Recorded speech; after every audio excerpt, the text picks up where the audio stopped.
Okay, we are back online. We do have a quorum. Let's go ahead and, Oliver, were you going to begin with this one as well? Yes, again, good morning, councillors. For the record, Oliver Ojaka, Community Planning. I will just make a quick remark and then turn it over to Jose, who is going to be giving the presentation, and I will be here to answer questions. Before we started, councillors, I really want to give a special shout out and thank you to the county GIS staff, Jesse Manley and his staff. Since Bob Poole retired, Jesse has devoted almost 4 staff to work with us on the vacant buildable lands model, and I greatly appreciate the work they have done so far. I cannot call all of them by name, but I know Adrian, Jill, Garrett, and also Dr. Megan Britell. They have really done an excellent job. I want to acknowledge them. And also our city partners who we are still continuing to dialogue on a couple of outstanding issues.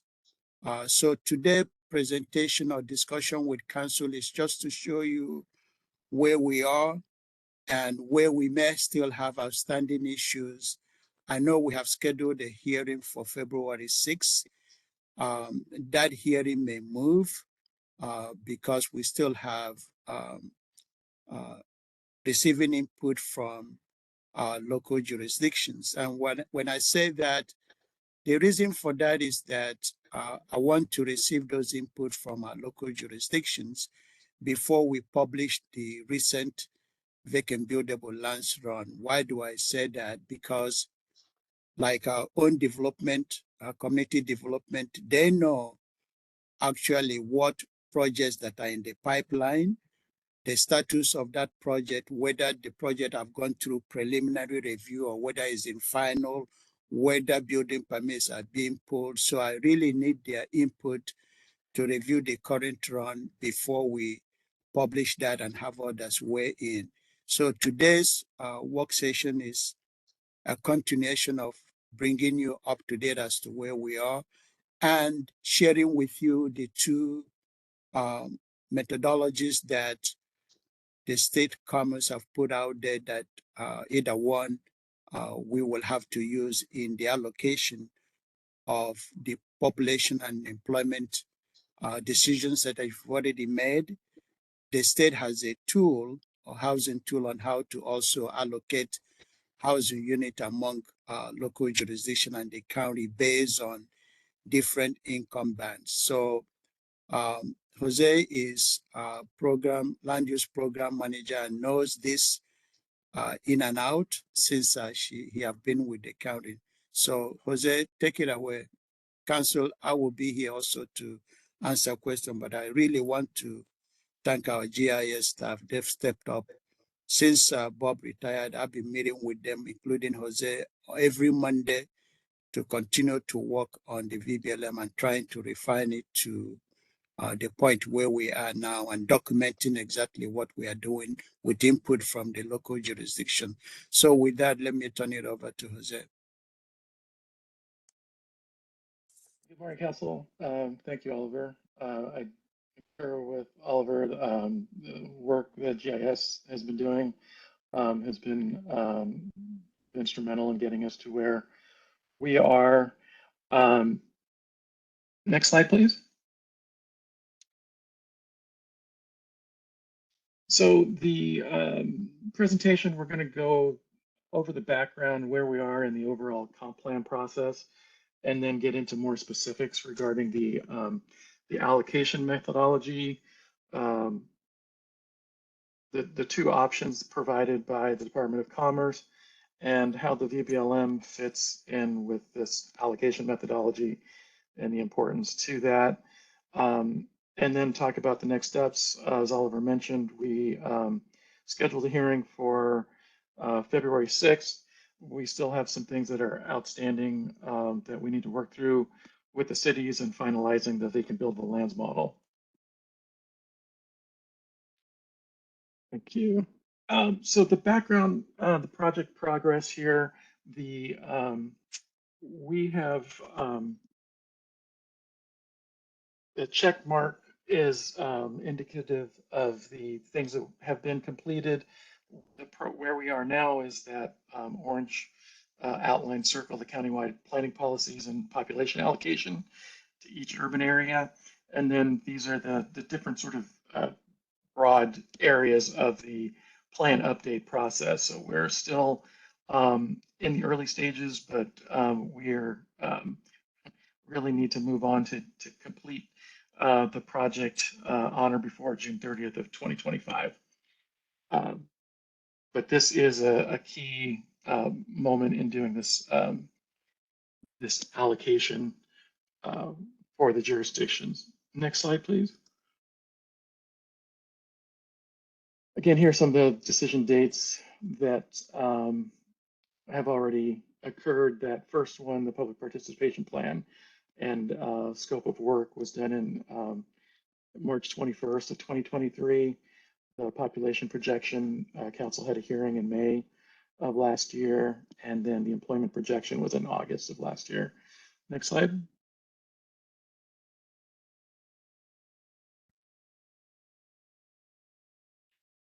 So these are some of the allocation methodologies that have been considered previously. That first one's really the historical census allocations.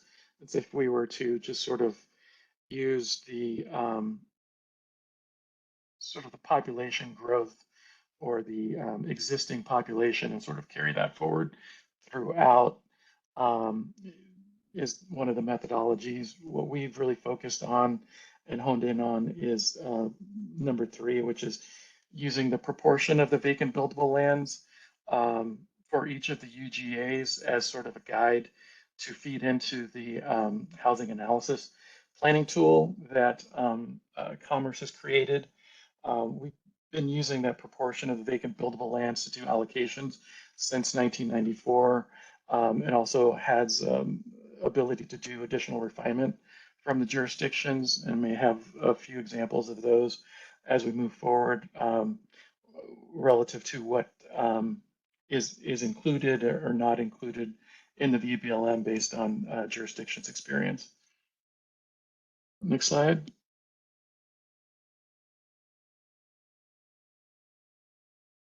So these are some of the considerations that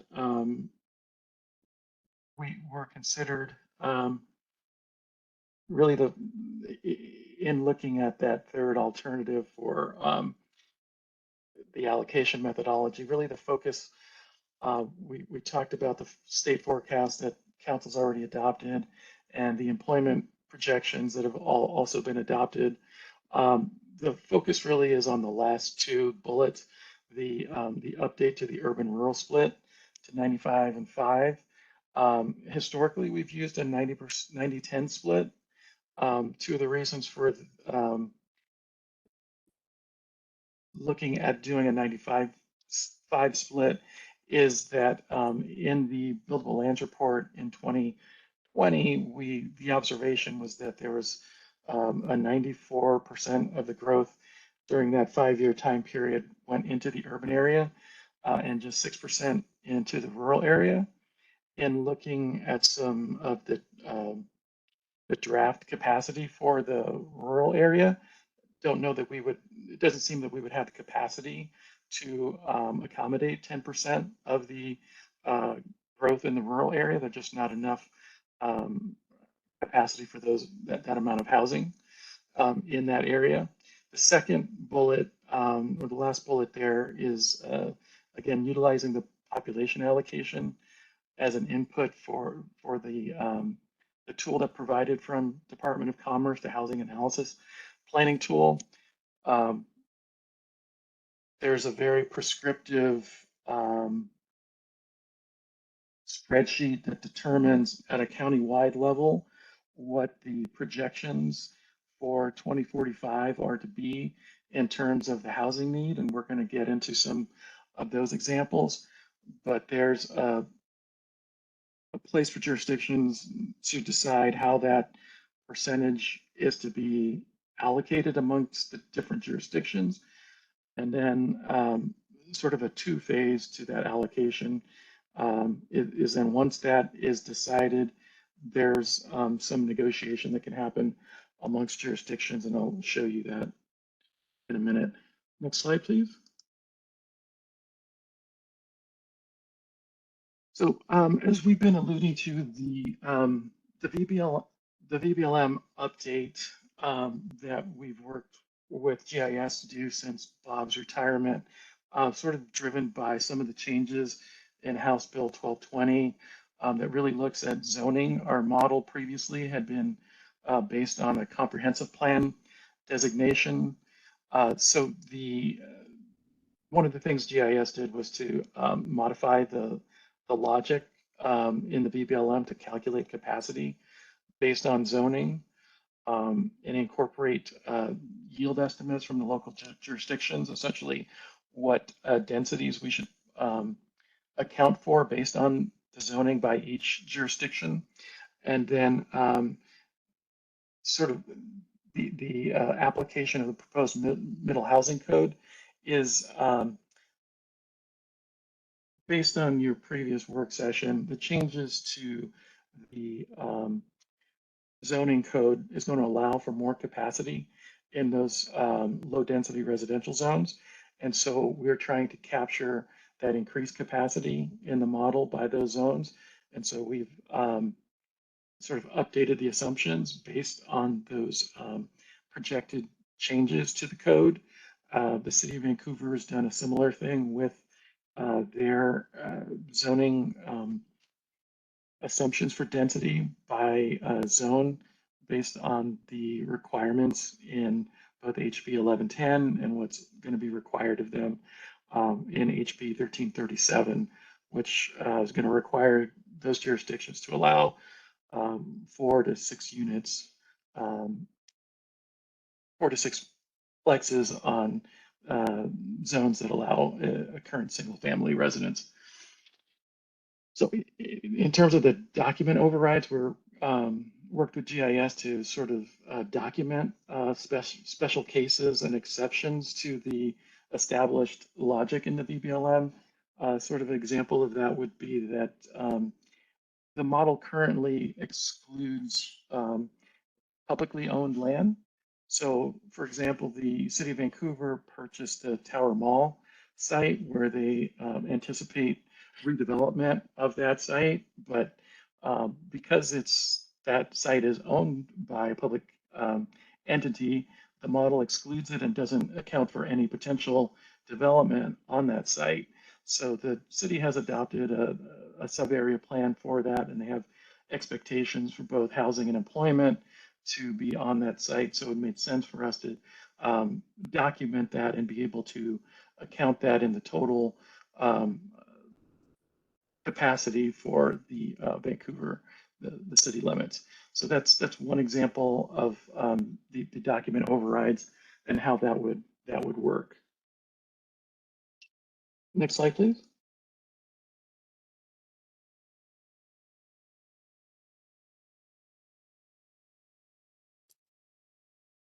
So these are estimated by our county demographer. The county total, this is the April 1, 2023 population estimates. The 527,400 we get from OFM. And then our county demographer creates an estimate for the rural area. The state only provides a countywide total, a total for each of the city jurisdictions, and then total incorporated and unincorporated. So it doesn't break down the estimate based on rural or by UGAs. So we have our county demographer provide us this estimate. And so the importance here, we are looking at the 2023 population. The countywide total is 527,400. The estimate for the rural is 69,000. And so the UGA total would be 458,000. The In the last column, the 2045 population is what the council chose for 2045. So I'm just going to run you through how we're getting to sort of the next step of this is we subtract out the 2045 population from the countywide population of 527 to get to the middle column. 190,000 is the growth in population that's expected from 2023 to 2045. Um, the 9358 is based on that 95-5 split. So 5% of 190,000 would be the 9,500 number. If we were still using the 10%, it would be 19,000. So we subtract that rural 9,500 total from the 190,000 to get to what we expect the growth in the urban growth areas to be, which would be 181,216. So that's the number that we're using for the allocation. And the next slide, I'll provide sort of the breakdown of what that is by UGA. So you can see in that middle column, the total is that growth 2023 to 2045, that 181,216.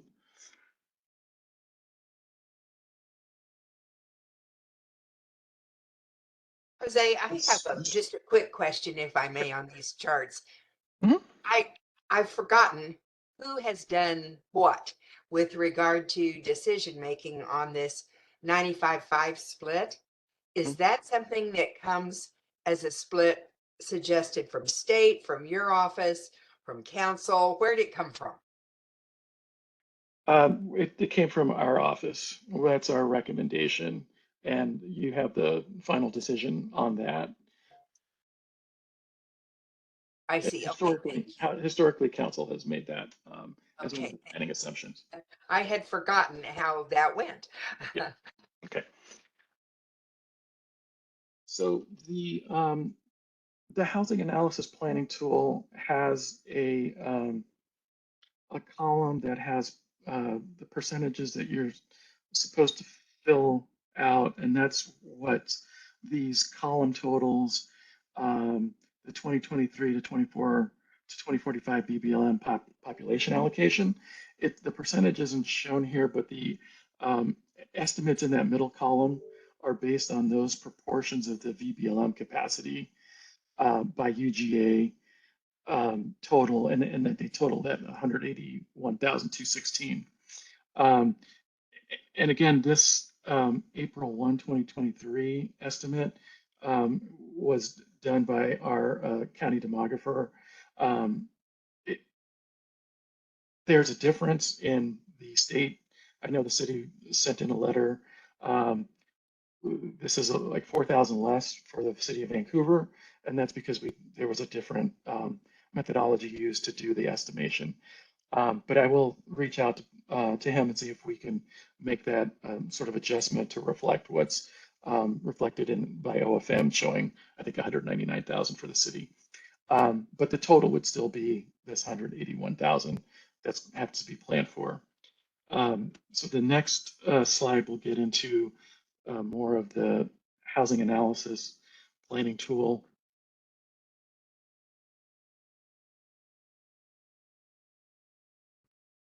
So this slide is really the background information on the factors used by the Department of Commerce to estimate housing need that results in the housing analysis planning tool.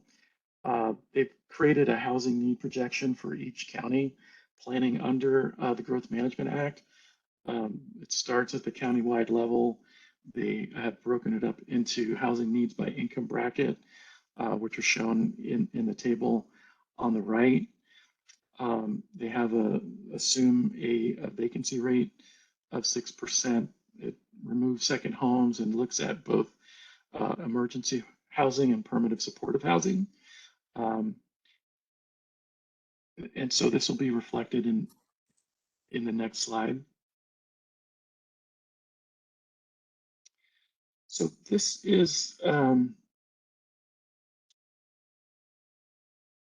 the housing needs allocation tool provided by Commerce. These are the housing need projection based on the 2045 population selected by council. Under that, step 3 has 718,154, which is the population council chose. This tool uses the 2022 base supply numbers, which yields a total need of 115,000 housing units countywide, and that's in that gray line to 2024 net new housing need. So 115,000. This also includes a breakdown of the median area income. So this is the housing units needed in each of these income band categories. The other thing to note is that the 120+% range is shown so that the numbers add up, but it's not something that the Department of Commerce is requiring us to comply with. So they're really focused on that 0 to 120. Beyond 120% is not something that they're looking to measure or show compliance with, but it's there to as another category so that the sums total the countywide need. Next slide, please.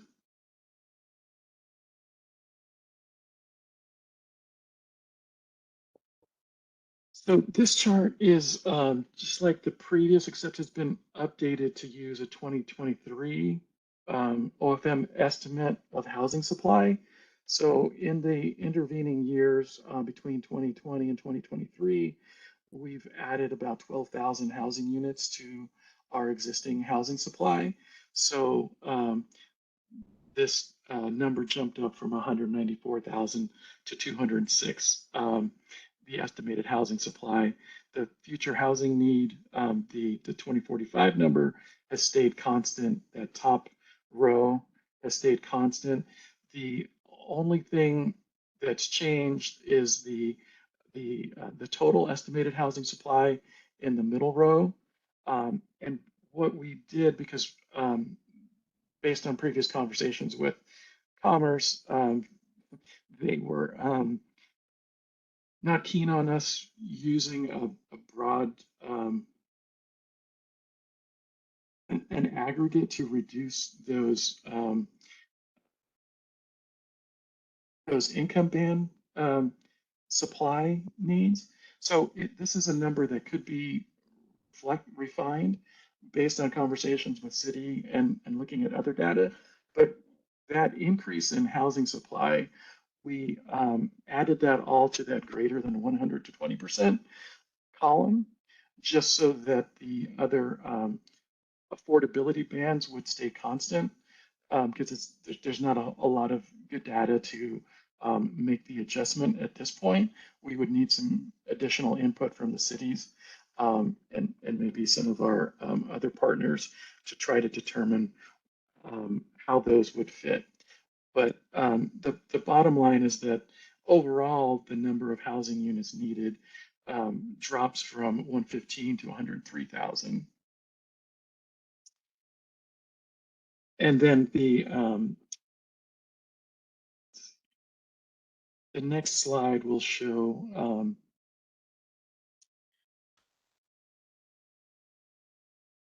the totals at the bottom there, and then the percentages related to those. So you'll see that we're breaking down the housing need by UGA. And in order for the fields, again, to populate in this tab of the tool, we're using the percentage of the VBLM capacity by UGA, which isn't shown, but it's essentially reflective of the current capacity. And as we finalize the VBLM, there's some changes that are still outstanding, and that will be more locked in. this 103,000,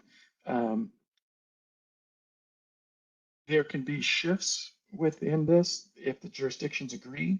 I know the city of Vancouver, in our conversations previously with them, and in the letter they submitted, we're showing them with a need of 30,000 units.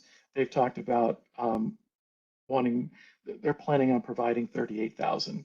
So if their total increases, it would cause a reduction in another, would be either um, probably the Vancouver unincorporated area. There's also the issue with the town of Yakult. Their capacity is really based on them being able to have sewer over the 20-year period. And it seems like that's been sort of the standard assumption we've made in the vacant buildable lands model historically, and they still don't have that sewer. So it might be worth redistributing what their population and housing target is, especially to comply with the percentage breakdown. So this is one of two methods provided by Commerce to allocate housing. And this is really created to try to spread that new growth and the housing by income level evenly throughout, and be able to show you what that looks like a little bit. There's two allocation methods that Commerce has provided. This one sort of distributes it more evenly for the growth portion, and doesn't really account for whether a jurisdiction has been providing um, low income housing previously. The method B does account for that, and we can show you what that looks like. So again, there is a little bit of a change because when we applied that new 3 years growth, it created an imbalance with that 120%, and it'll be reflected in the next slide. Next slide, please. Okay. So in this slide, we've compressed that the areas by color. So we've summarized the less than 80% total. And what we're showing is that, the county overall, of the 103,000 units needed to be provided, 54% of those have to be permanent housing to income levels less than or 80% of the area median income, and 19% between 80 and 120, and then 27% greater than 120. The distribution, there weren't many changes in the city of Woodland or the town of Yakult. So when I had previously run this for the cities and the planning commission, the aggregate overall for each of the jurisdictions was 48% for the less than 80, and 17% for the 80 to 120, and 35% for the greater than 120. Again, since we the growth was all put on that greater than 120, it sort of shifted the percentages as we move forward. So the 48% went up to 54% because most of all of the housing in the last 3 years was accounted for in that last column. So it went down from 35% to 27%.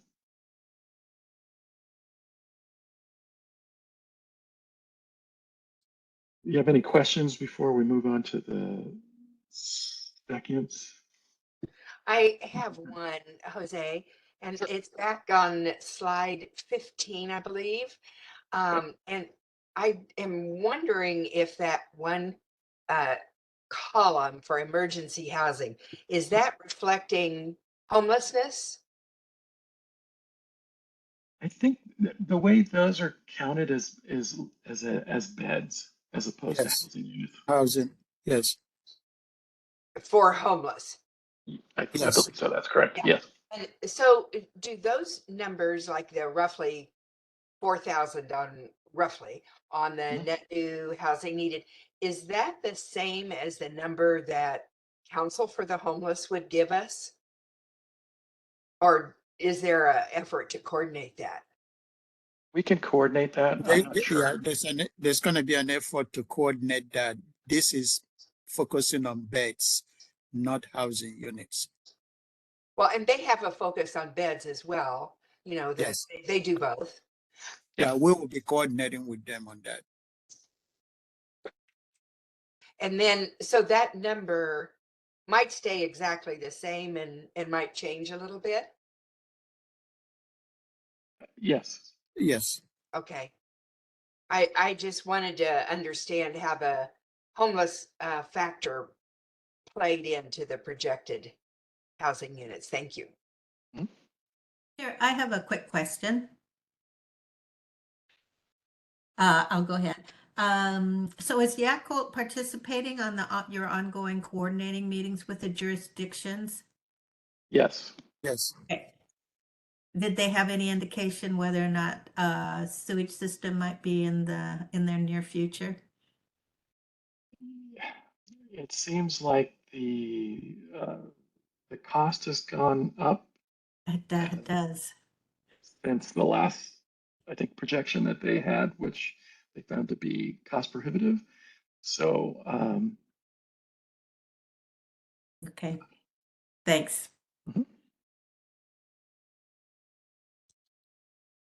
Councillors, if I may, my department did advanced planning for the town and helped them in the first sewer plan or second sewer plan they put together that was approved by the Department of Ecology. But cost and how to pay for that has been the sticking points. And since then, this was done, I believe, in 2015 or 16 when we did that work for them. Since then, the costs have really gone up. But I know that an agency such as Clark Regional Wastewater can step in, but it's still going to boil down to cost. That's a lot. Yep. Thank you. You're welcome. Yes, slide 18. Thank you. So essentially the same chart. This is Commerce's method B, where the distribution of housing need is done such that in 2045, there's more equity among the jurisdictions at the lower income levels. In this chart, the negative numbers in red indicate a surplus of housing in that income band based on the current number of units within that income band. So here you see that based on the numbers here, that Vancouver has a surplus of housing units in the 50 to 80% range, and Camas has a surplus in the greater than 100 and greater than 120% categories. Again, so this is another tool that Commerce has provided. The percentages are, if we go to the next slide, the percentages overall are the same. The 54% overall, 19% and 27%. So Commerce provided these two tools. They don't require us to use either. We can come up with our own methodology for how to distribute it, as long as we can demonstrate that we are providing the capacity to provide housing for each of those income bands. And so we've had conversations with the jurisdictions of both of these methodologies. We're still having those discussions and haven't really settled on one, just to say that there is some interest. I know it from the city of Vancouver, at least, of increasing their total allocation beyond what's currently showing there. So that'll be something that'll be one of the things that's outstanding that we still need to work through, and what other jurisdictions are having to provide. So The other thing in, see this slide is that you'll see the percentages vary dramatically in that less than 80% column, from 83% for Camas to -3 for Yakult because they have excess capacity in that range, and 23% for the city of Vancouver because they have so much of that already provided.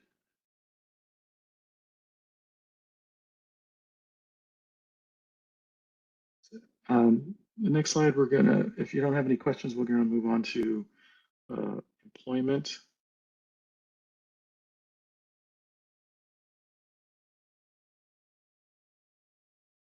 So this table shows the number of net new jobs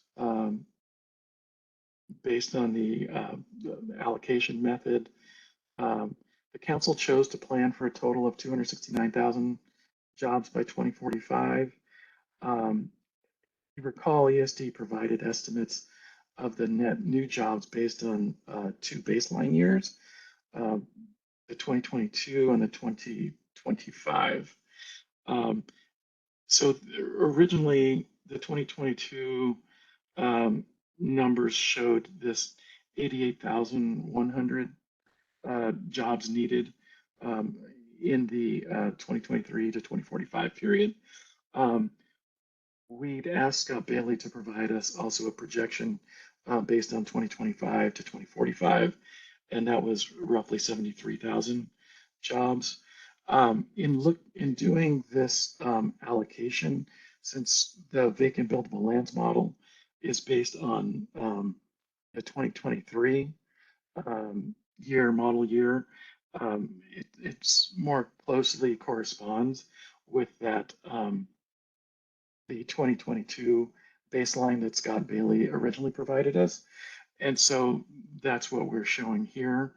The other thing to note is this current capacity of 59,130 is likely to change. We've been in communication with City of Vancouver.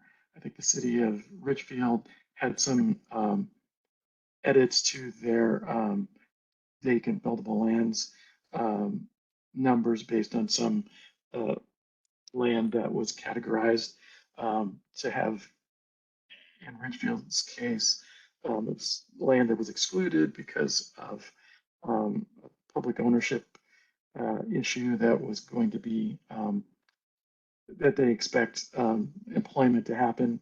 So we're working to try to show that as capacity where the model would have typically excluded that. In the case of Vancouver, there are some issues with the assumptions for housing on some of the property in Section 30, their ECX zone, where they had given us, there's some influx about how that property is going to develop, but they're using the sort of a portion of that property that's being developed by HP as a guide for the rest of the development on that large acreage. And so there was a reduction in employment that's reflected in that 59,130 number. And so we had communicated to the city what the difference was and why there was sort of a reduction in their capacity based on some of the inputs to the model that were provided to us. The Can we other, pause on this? I have some questions about this slide in relation to some of the previous slides on job projections. So I don't know if this slide is measuring something different, employment capacity versus projected needed jobs, which was on that same slide that had our population projections, and we've already set those.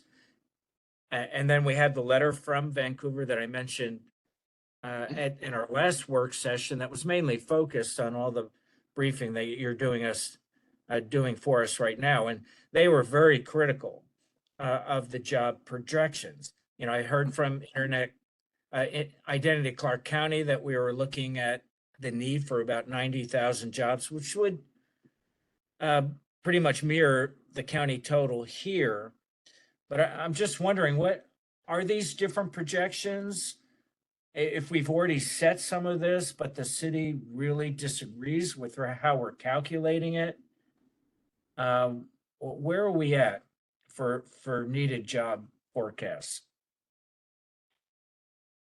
So the forecast we've got from Scott Bailey, like I said, he provided us two baseline numbers. The what's shown in the chart here is a 2022 to 20. Essentially, he gave us 2022 numbers, and so it was 23 years worth of growth, and that was reflected in that 88,100 total. He also provided us a projection to 2025 as a baseline. So when you subtract the 2045 from the 2025, it anticipates growth over the next 3 years. And so there's assumed to be more jobs in 2025. So the amount needed is shrunk from 88,000 to 73,000. Does that answer your question? I'm afraid not, but I'm not going to delay the presentation. I'll have to get offline to better educate myself on what the city's objections were and what The other job data the means. other issue with the city is that they, like I said, Section 30 is about a 500-acre site that is an ECX zone, which was in our previous model was under the industrial category, and it assumes 9 jobs per acre. The data they provided us was to not include, was to assume that all of that would be residential. So there was no jobs assigned to this 500-acre site. So that's why the capacity went down for the city of Vancouver specifically. They are revising that, and we are incorporating that revision into the model. Okay, thank you. And councillors, if I may too, I believe as Jose indicated, the city of Richfield is also identifying 1 or 2 parcels that should have some job capacity, and we're reviewing that. And hopefully by the time we finish that conversation, these numbers may, particularly the last column, numbers will significantly change. Would that get us to 73,370? I think it's, Jose, is it 73,300? Do you know the exact number for 2025 to 2045? Yes, it's 73,500. Okay, And the other, in the issue paper that was also provided, posted online, has a discussion about that and why we decided to use the 22 number to be consistent with the VBLM. And if you have yes. any questions, I'd be glad to answer those offline. Yeah, thank you. We can have that offline. And 2, for the housing, the conversation we are still having with the cities is that however we do the allocation, we are not going to mandate for them on how they provide for the needed housing by income bracket. That is a decision that those local jurisdictions will make by themselves. I know that they have to comply with the new bills that have been passed, and also using this tool. So whatever we agreed on the allocation there, the cities will be the one deciding on how they whether they upzone, whatever action they take. That is not something that we are going to mandate for them. However, this tool we have to use, and the goal of using this is to see that each jurisdiction is having their own share and providing for housing within the those income brackets. Just want to put that out there, and the cities are aware of that. I commend them for what they're doing and how they're coordinating with us, but we're not going to mandate for them what they do or whether they upzone. That is a decision that have to make themselves.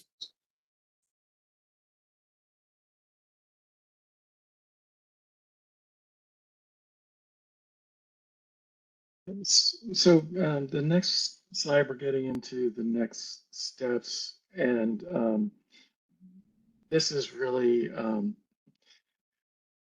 sort of assuming we're at a point where we've can complete the allocation process. These would be the next steps, but we're still at a point now where we are looking at sort of finalizing this vacant buildable lands model so that we can put it out and share it with the public, and then also completing our work with the jurisdictions to see if we can get to a place where the jurisdictions are comfortable with an allocation, and then come back to council for a hearing to sort of give your stamp of approval on that allocation, and then we can move on into the land use scenarios. Any questions about that? Jose, I would Yeah. like you to expand on the Go ahead. transportation modeling and SEPA. How do those apply here? What are we talking about? So this is, once we complete the allocation, the jurisdictions, the county have to come up with land use alternatives for how they're going to accommodate the population.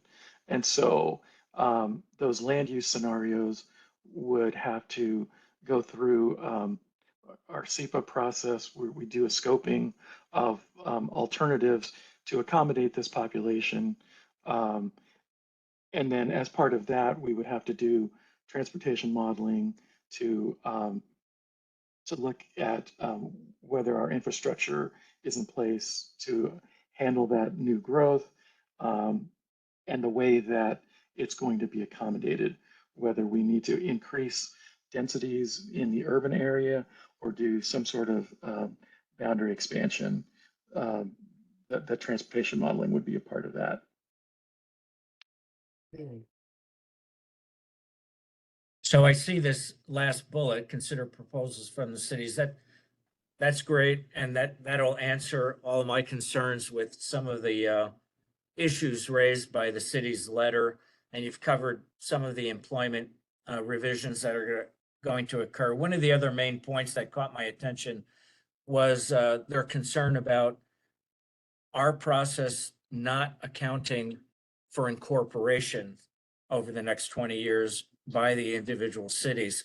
How does that get roped in to this planning? I mean, I would love to know right now what all the cities want to do as far as incorporating, and I know those discussions have just really started in earnest for this comp plan update, but how does that issue get covered? So there's two things in the smaller jurisdictions, say Richfield urban growth area.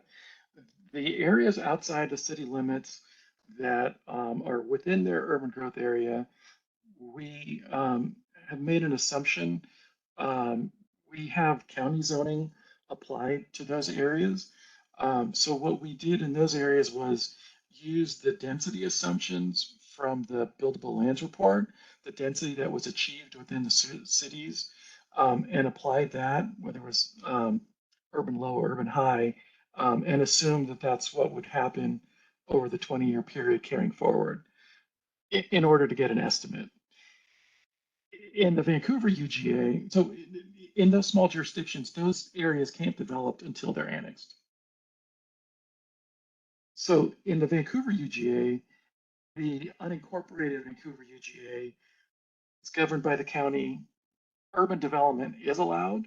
We have our own zones that have incorporated some of, again, the changes that are anticipated to be made as part of the HOSAP, the Housing Studies and Action Plan, and that increased density.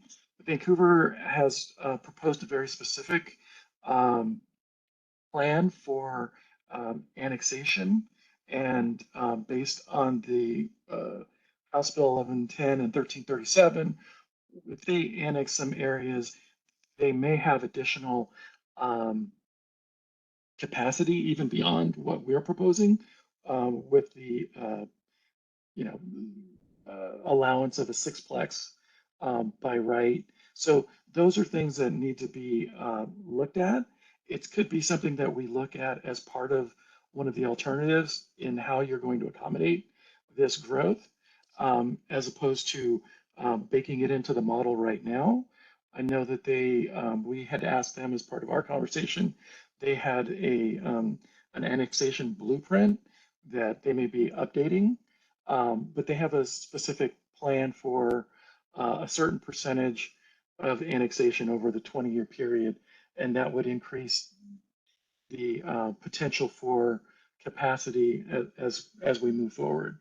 I think at this point, it would probably be worked out best as a separate analysis within our GIS and sort of outside the model at this point until we get some more clarification from the city on how that's going to move forward. Okay, super. Are there additional slides, additional comments or questions? Oliver, what guidance, if any, do you need from us at this point? I took this as just an update and that you didn't need anything from us at this point. Councillor, sir, that's correct. This is an update as to where we have been and what we have been doing since your decision on population and employment and the passage of the PPP on climate bill. So this is just to bring you up to date as to where we are, sharing with you that currently we are still relying on the vacant buildable lands model run of last year. And we still have some outstanding issues to continue discussion with our cities before we can come to the council with the final allocation that we've all agreed with the cities. It is the council that will finally approve that allocation so that each jurisdiction will go and propose how they're going to accommodate that growth, which would then be the basis for the additional SIPA work and further work we will do to get us to a final proposed or preferred plan that will be the basis for the. I don't need any action today. What I said earlier in the beginning is that even though we have set February 6th for your hearing on the allocation, I don't think that will happen if we are successful in reaching a good understanding with our local jurisdiction and finalize the allocation. We will set up a date for the hearing. So today is just an update as to where we are and the progress we are making with our local jurisdictions. As Jose indicated, as soon as we are comfortable with the information and the refinement that the cities want us to do, I'm hoping that we will get there, but where we failed to get there, we will share that with the council and the public. Okay, thank you. Any last questions or comments by any counselor? I have a Sorry, couple go of ahead. comments. Oliver, I had sent you an email about this, but one thing as I look at this and look across the landscape of the development that's being accommodated, I know one thing that is part of the framework plan is allowing for green space, rural areas between the cities. And so I don't know, and I think that's definitely falls within the council's purview to figure out a plan for protecting those areas so we can fulfill that element of our framework plan. I would just thank the whole team. This is just phenomenal amount of work. And I think it's really important that we have a finer tip on provision of affordable housing, because I looked at that 54%, less than 80% AMI. And those are the folks that are really most vulnerable to becoming homeless. And so I think there's an urgency here. I appreciate the city of Vancouver being able to take more in providing affordable housing, but it's important that it is the affordable housing is decentralized in all of the communities. So thanks for your work. Thank you, Councillor Marshall. The provision of green spaces among urban growth boundaries is a requirement of the GMS. So, and you're going to see the proposal coming out of the cities and what the preferred plan will look like. But we will be working with our council to make sure that there are separation of green spaces between urban growth areas where, for example, you know that Washugo and Kamas UG are already touching, so there is no opportunity to create a green space between them. Very similar to Vancouver and Kamas. In the past, we've tried to use the swell, but people say you pass the swell, you don't even know that it exists. But in any case, as you go north, Battleground and Vancouver, there have to be a green space. Vancouver UGA and Richfield, they need to be a green space between them. Similarly, Le Centre and Richfield. So that is a requirement we will be working with the cities to maintain. Right. Thank you. Thank you, councillors. Okay, so we'll go ahead and conclude this work session unless there's something else on behalf of the manager. A reminder to keep off the roads. It looks like this ice storm is moving a lot slower than originally forecasted. So we'll be having our council time once again online only, and we'll see how the storm continues. Anything else, Kathleen? Otherwise, we'll go ahead and adjourn until our council time at 1. All right, I think you're muted. Okay, yes, I don't have anything further. Thank you. Okay, we'll go ahead and adjourn then. Thank you, Oliver and team. Thank you, councillors.